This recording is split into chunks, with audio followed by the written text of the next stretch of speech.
Hello, everyone. This is Tom Fox back again with Nick Gallo for another episode of the FCPA Survival Guide. Today, we're going to take up lesson number 7, changing your business model. Nick, in many ways, I find this perhaps the most interesting of the 10, even more than lesson number 2 with the need for speed, which is something we couldn't define, but we only knew it when we saw it. Because by way of background, the Department of Justice typically does not think of compliance solutions or tell companies, here are the solutions you need to engage in. What they do is if a company comes to them and said, we have made this change and we think it strengthens our program and we have the data to back that up, the DOJ will comment on that in an enforcement action like they did with Albemarle and like they did with SAP in these two cases. And then it becomes a best practice. And then it becomes a standard practice. And then it becomes table stakes. And the other best example I can point you to is the name of the company will come to me in a moment, but they were the first company to focus on the effectiveness of their training. And they backed that effectiveness up with a rigorous data analytics approach using regression analysis to prove to the DOJ that their training was effective. Well, in the enforcement action, the DOJ started talking about effective training. And that worked its way into the 2017 version of the evaluation of corporate compliance programs. And now we all talk about effective training. It's beyond even just a standard practice. It's now to table stakes. Well, here we have one of those, but I'm really intrigued by your thoughts on this one because we both worked in large organizations, and large organizations typically can have multiple sales channels. They have internal employees, they may have distributors, they may have commissioned third-party agents, they may have resellers. If they're product manufacturers, they may have other models, they may have joint ventures, they may have teaming partners. They may get together with other companies to do something that doesn't legally fit any other description. And so you're limited in the way you sell only, I think, by your imagination.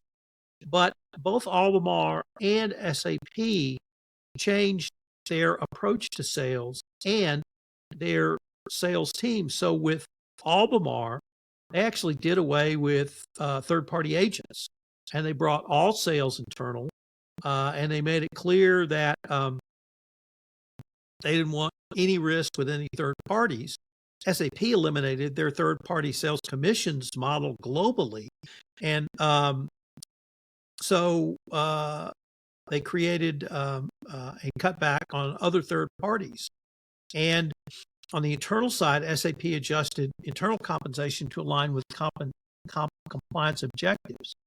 So leaving aside the potential risk, or maybe you want to talk about the potential risks of an internal sales team, what do you just think about the philosophical change of your sales model? I mean, if Ethico had to do that, how huge would that be? I don't know. I mean, it's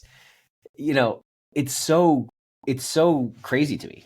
I'm not in a bad way, but just like, that's a massive, massive change. That is a massive undertaking to change your business model. And, change is scary regardless of who you are and what level of an organization you're at. You know what I'm saying? Like, that is scary because there's so much unknown that comes along with any kind of a change. And like, who knows what the unintended consequences would have been for these changes?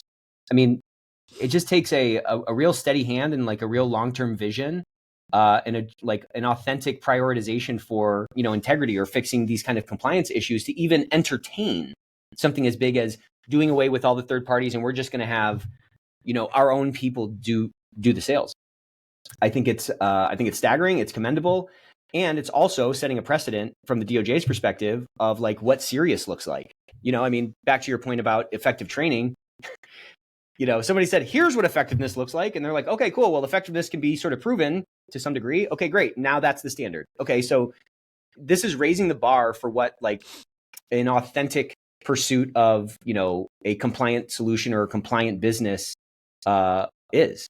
I think it's commendable. It's probably a very scary thing to do, especially as, imagine a leader or a board member having to go to Wall Street and explain that this, I mean, it's a pretty significant part of their revenue stream, that they're saying, okay, we're just going to kind of delete this and we're just going to rebuild it ourselves. Even if they could replace that revenue with, a higher quality revenue, because it's less risky or, less risk of corruption, there's still going to be a dip in that flow of revenue. And that's a permanent difference. And so in order to justify that short-term pain for that future state, there has to be a true commitment to that future state and a true understanding of what benefits, tangible and intangible, are going to come from that future state. Because why else would you then go through that pain, right? Like that has to be a very significant upside to go through the downside of reorganizing your entire business. So there are risks inherent in any sales model. And can we say, both you and I sitting here in June 2024, that a third-party sales model is more risky than an employee sales model? I think maybe. I don't know. I think you could say maybe in all cases it might be more risky. But an internal sales model has its own risk. And here I would point you to GlaxoSmithKline in China, where the Chinese business unit did not have an external sales force and internally funded by defrauding the corporate office of over $500 million to pay bribes. Wow. As a business unit through fraudulent expense reimbursements. And that was an entirely internal sales model.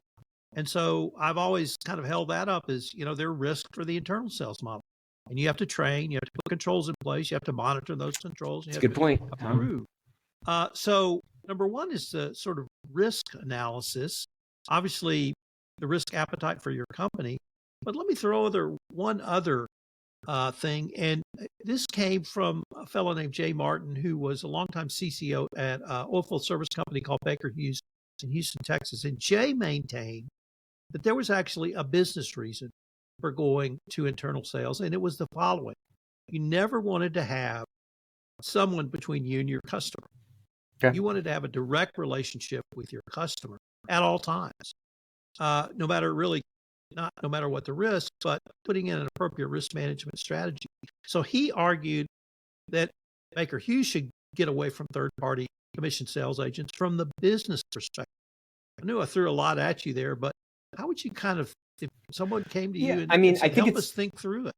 Yeah, I think sure. Like in ideal state, you're best friends with the client or the customer and you live next door to them. You know what I'm saying? Like getting close to that client is absolutely ideal, and all else equal, I think most people would opt for their own salespeople because there's arguably more control. There's at least that illusion of more control, this situation in China notwithstanding. There's sort of a different sort of control apparatus you might have to place on an internal team versus an external team, right? There's a lot more room for people to game a system that they're a part of, perhaps, versus somebody who's on the outside where, perhaps their comp is only, any dollars that go to them are maybe tied to an invoice. That's easy to sort of audit and control. So I'm just saying that, that case, notwithstanding, I think we would always want to have our own sales force and so forth. But why do people use these third parties? Well, you can imagine why. It's very expensive to get a global footprint in all the countries that you want to sell to organically. It's, especially when you're trying to get into a new market, right? Like that's a big bet. It takes a lot of time. It takes a lot of dollars, all that kind of stuff, and a lot of risk.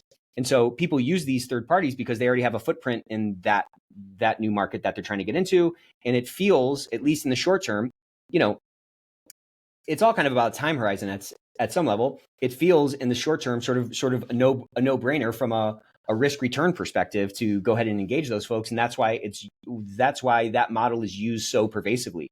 But at some point, and maybe it's a DOJ issue, maybe it's just somebody makes a good argument. At some point, perhaps the risk gets too big or the controls haven't kept up with the evolution of these individual markets, and, the risk profile begins to change. As you actually have revenue in one of these, countries that you didn't have revenue anymore, you now can make that investment to replace that revenue with your own people. You got obviously a situation that you weren't in this hypothetical, that you weren't in when you wanted to first get into that market. So the risk profile of these third parties change over time, just from like a bottom line dollars and cents perspective.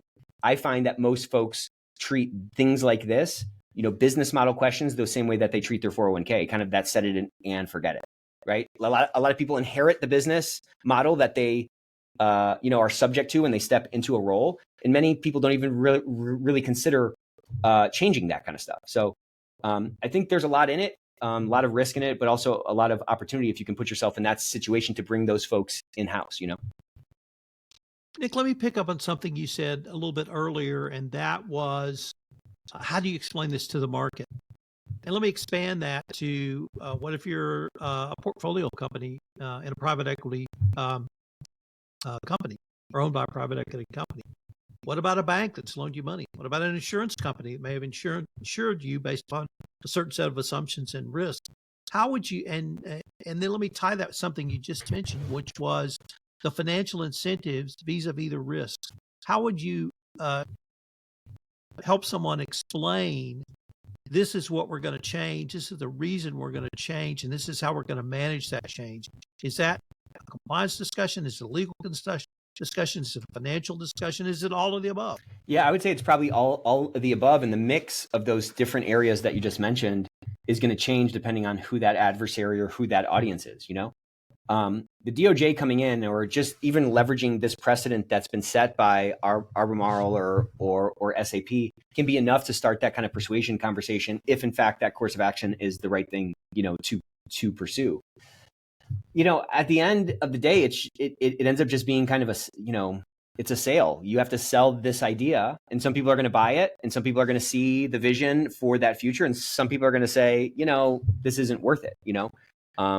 There's probably not a silver bullet in the way to describe it, but I think, typically in these conversations, I think the more authentic somebody can be about the true priorities and the more clear they can be about where they're trying to go and why, the higher the odds that somebody listening to that is going to at least be able to hear it and understand it. Now, whether they, regurgitate that or they digest it is, kind of going to be dependent on that person.